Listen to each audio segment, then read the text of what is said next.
Olá pessoal, nós vamos começar uma série agora da nossa disciplina de orçamento de obras durante esse período da quarentena. Nesse período nós usaremos a plataforma do Google Classroom, onde todos os e-mails de vocês estarão cadastrados e vocês receberão notificação no e-mail de vocês sempre que tiver um conteúdo publicado.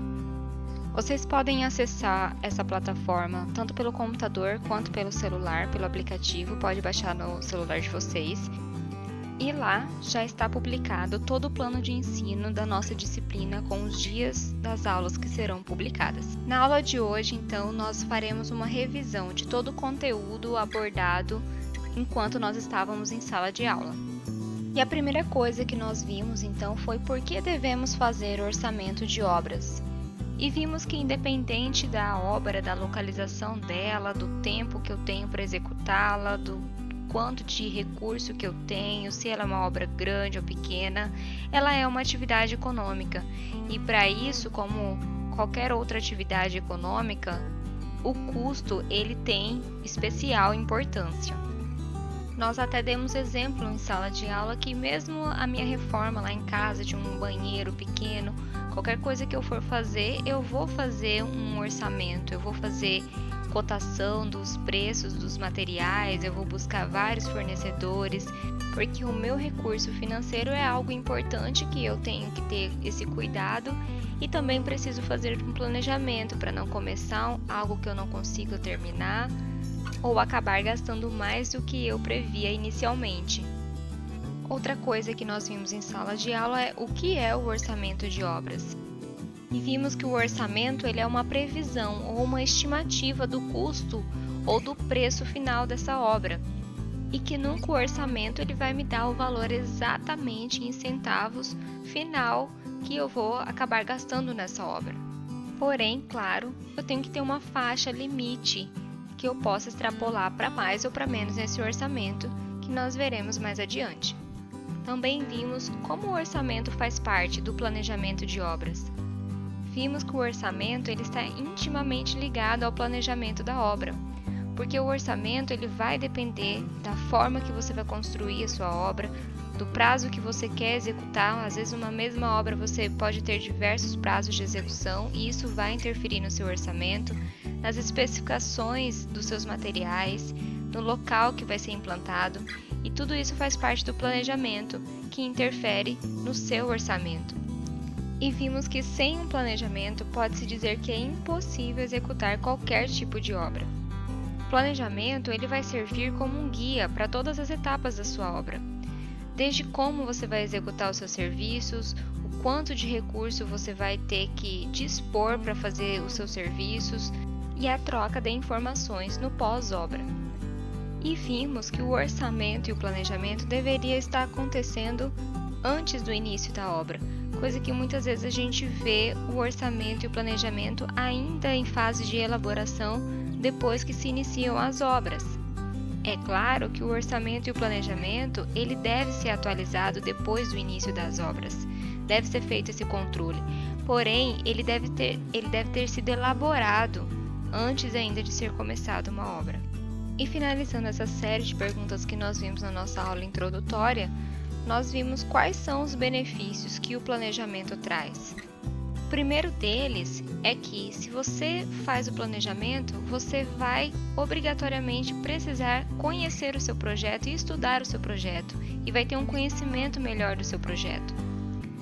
Com o conhecimento da obra, você ganha em produtividade, porque você vai ter conhecimento da obra e vai evitar alguns imprevistos que possam acontecer se você não conhecesse a sua obra. Você conhecerá também os períodos trabalháveis da sua obra e você pode planejar os serviços de acordo com o período. Por exemplo, em um período chuvoso, você não vai planejar o trabalho de escavação, o trabalho de movimentação de terra, né? Porque vai ficar inviável. Então você consegue ver isso no planejamento. Outro benefício importante do planejamento é que você vai ter uma referência para acompanhamento durante a sua obra. E vai conseguir comparar se você está atrasado, se você está adiantado, qual atividade eu tenho que acelerar, qual atividade eu posso ficar mais tranquilo, porque você vai ter feito um planejamento antes. Nas aulas seguintes, nós fizemos alguns exercícios práticos de quantificação de serviços da minha obra. Por exemplo, serviços de demolição, forma, armação, alvenaria, pintura e cobertura. Nós vimos a unidade de alguns serviços como a armação, que é em quilo, forma, metro quadrado, demolição, metro cúbico. Aprendemos também a calcular a quantidade de insumos de alguns serviços. Por exemplo, na alvenaria, nós calculamos a quantidade de blocos e de argamassa para o assentamento dessa alvenaria utilizando duas fórmulas fáceis, que é o nosso N e o nosso V. Com essas duas formulazinhas a gente consegue calcular o volume de argamassa e a quantidade de bloco para qualquer tamanho de bloco que eu tiver, que seja um 9 por 19 por 19, que é o padrão, ou qualquer outro bloco que eu estiver usando na minha alvenaria. Aprendemos também a fazer formulários de levantamento que nos ajudam a quantificar vários serviços em uma planilha só. Então aqui neste formulário de levantamento de revestimentos, a gente consegue calcular chapisco, emboço, reboco, massa corrida, pintura, azulejo e até o rodapé, baseado em informações que a gente pega lá no projeto, do perímetro, da altura, né, e alguns descontos que possam ter em cada ambiente do projeto. Fizemos também formulário de levantamento para pisos. Então, tudo que fosse relacionado ao piso ou ao teto também, como forro, pintura no teto, nós colocamos aqui nessa planilha baseado na área também de cada ambiente. Calculamos também a área de forma e o volume de concreto para os elementos de fundação, como essa sapata trapezoidal aqui.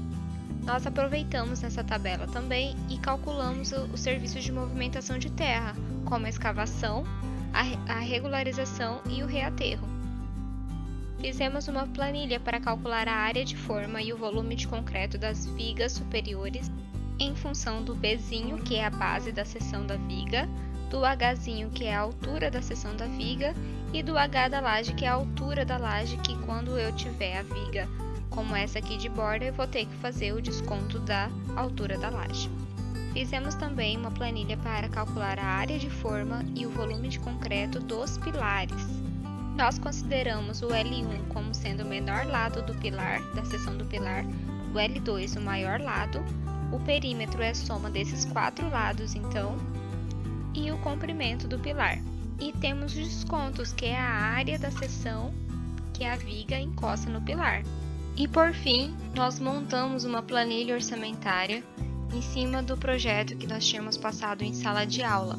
Então, nós montamos essa planilha modelo, todos vocês devem ter, onde a gente fez aqui o cabeçalho, coloca o nome do meu projeto, a área total, né, do meu projeto, o nome do orçamentista, as bases que eu vou usar, que nós vamos ver mais para frente, as bases de preço e a data de elaboração da planilha orçamentária.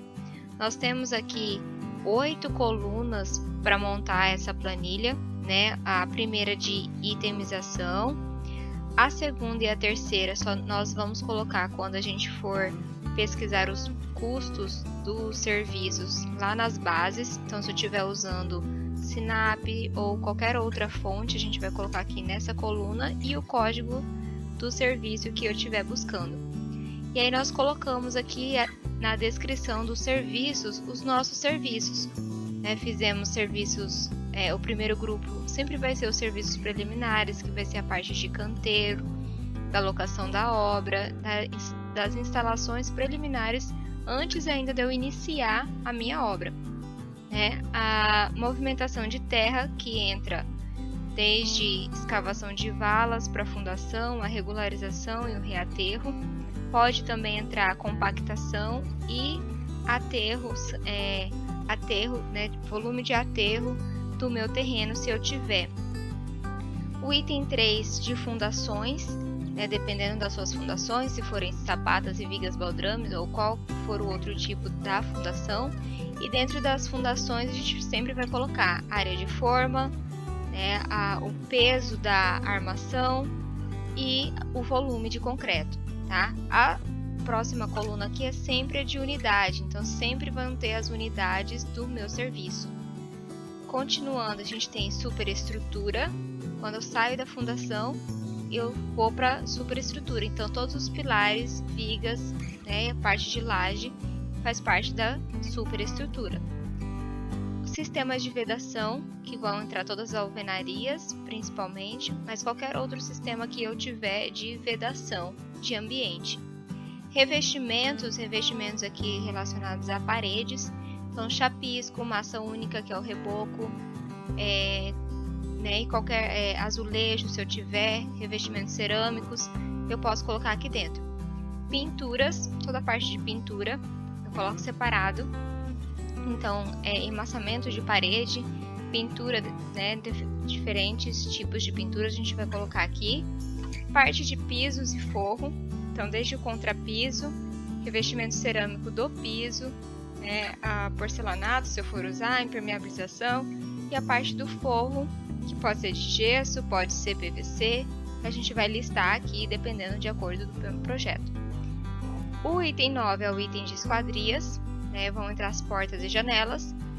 Tem o item 10, que é a cobertura, toda a parte da cobertura, desde a sua estrutura, que é o madeiramento, a telha, calha, rufo, que eu tiver na cobertura eu vou colocar aqui. E aí nós colocamos ainda outros grupos que vão ser destrinchados de acordo com o meu projeto, que é o 11 instalações elétricas, 12 sanitárias, 13 hidráulicas, 14 louças e metais e o 15 paisagismo e 16 serviços finais. Lembrando que essa lista aqui não é exatamente a sequência da obra, mas é o que a gente mais chega próximo, parecido da sequência da obra. A planilha orçamentária ela não tem obrigação de estar a lista na sequência da obra. As outras colunas aqui a gente tem da quantidade do meu serviço, que é agora a nossa primeira parte, que é a quantificação de serviço, e o custo unitário de cada serviço, que é quando a gente for entrar na próxima parte, vendo os custos, que eu vou tirar de uma fonte, e o custo total, que vai ser a multiplicação dessas duas colunas. No final, a gente vai ter um valor total do orçamento desse meu projeto. Então é isso, pessoal. Foi só uma pincelada do que tudo que nós já vimos até aqui em sala de aula. E aí vai ficar como tarefa para vocês a leitura do capítulo 3 do livro Como Preparar Orçamento de Obras, do autor Aldo Doria Matos, que está disponível tanto na biblioteca da escola quanto facilmente pela internet. Nós usaremos esse livro como base para todas as nossas aulas por aqui, e vocês deverão entregar para a próxima aula uma resenha então deste capítulo 3. A entrega pode ser feita por e-mail. Então é isso, encerramos por aqui. Agradeço a todos que assistiram. Até a próxima aula.